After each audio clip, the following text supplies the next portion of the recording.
Do you think a far lefty can win a national election in this day and age? A presidential election. Do you think that could happen? A far left, you mean like AOC? Yes. I'm just whether it's what you said about Newsom, whether it's an AOC. I mean, do you think somebody like that can win a general election for the presidency of the United States in this day and age? I don't think so.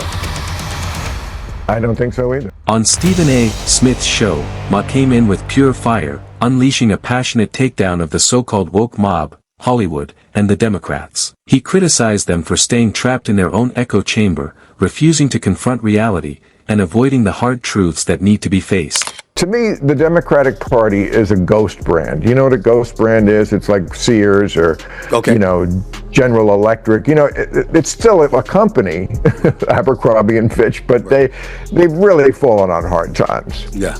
But they've been around for a long time. So there is value it's an asset. Right, because there are still people who know of the company, and if you could have somebody take it over, who's not sentimental about that company, and relaunch it, rebrand it, but it would have to be somebody who is unapologetic about calling them out. People have lost faith in the Democratic Party for very good reason.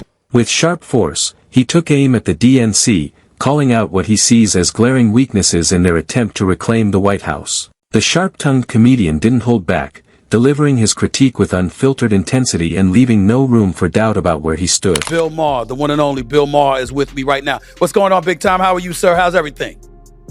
I'm not an actor. Well, Don't ever call me an actor. I apologize. I'm the opposite of an actor, like you.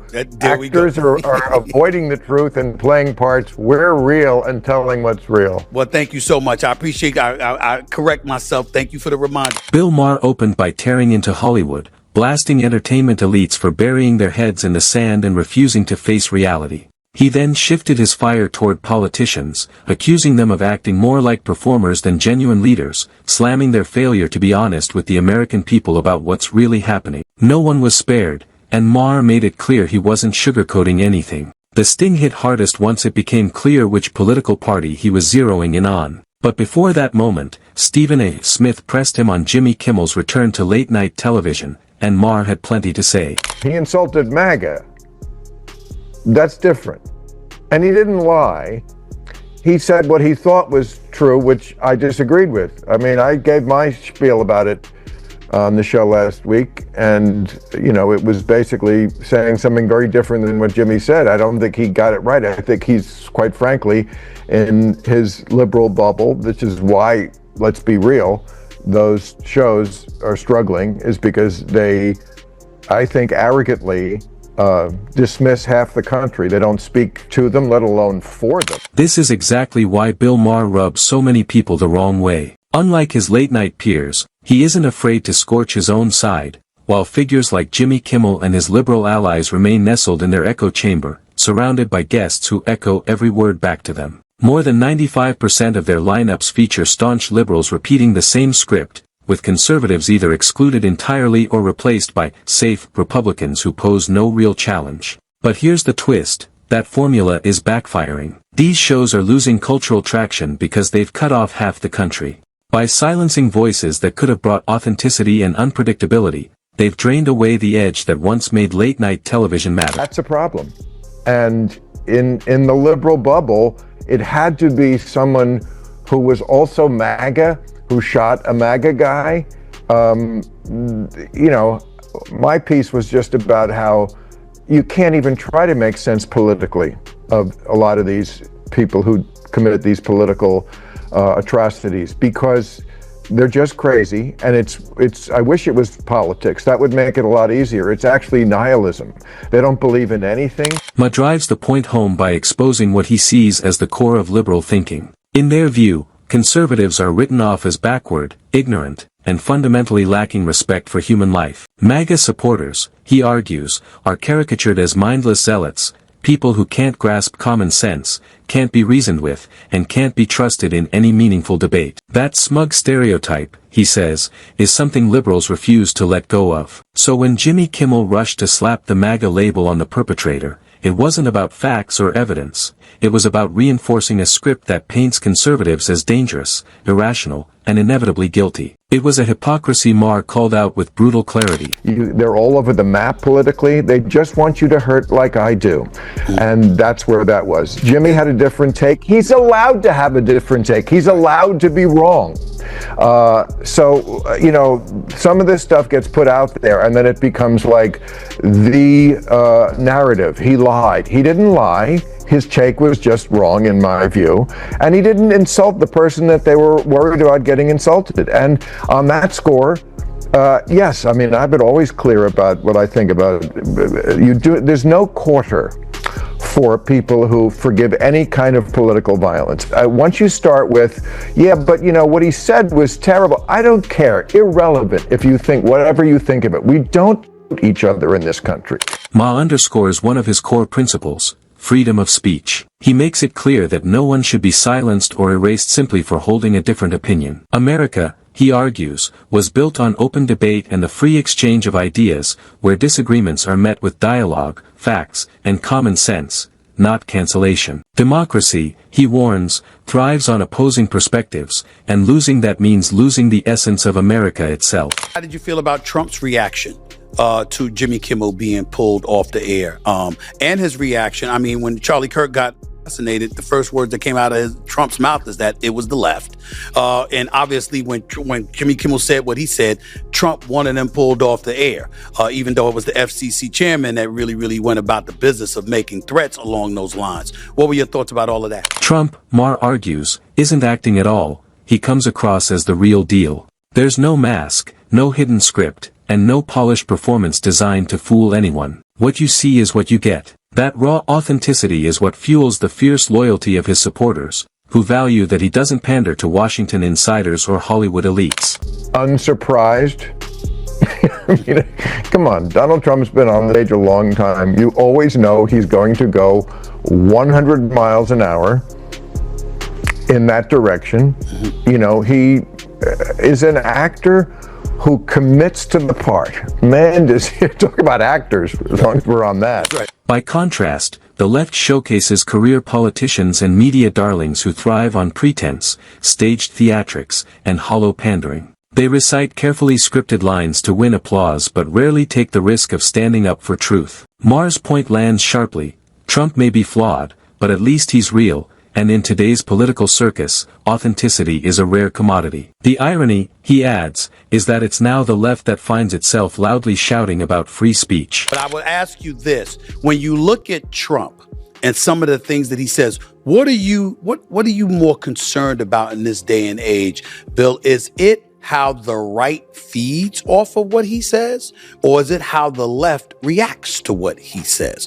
What has you more concerned at this particular moment in time as we just purview the landscape, look at our country and the state of affairs that's going on around here? Let's be real. It's only because they're out of power and no longer controlling the narrative. Back when they held the reins, silencing voices, censoring dissent, and crushing debate didn't seem to trouble them. Now, though, they're gripped by fear that the same tactics could be turned against them by the current government. Well, I love it that you always, like what you were just saying before I came on about free speech, and you said, well, you know, let's be honest, the left sort of courted this a little bit because they weren't exactly champions of free speech. So you always have to look at that. I mean, I know that the woke people don't like it that I do that. They leaned heavily on social media platforms to scrub stories and silence viewpoints that clashed with their agenda, slapping the label of misinformation on inconvenient truths to bury them. Cancel culture became their weapon of choice, used against authors, comedians,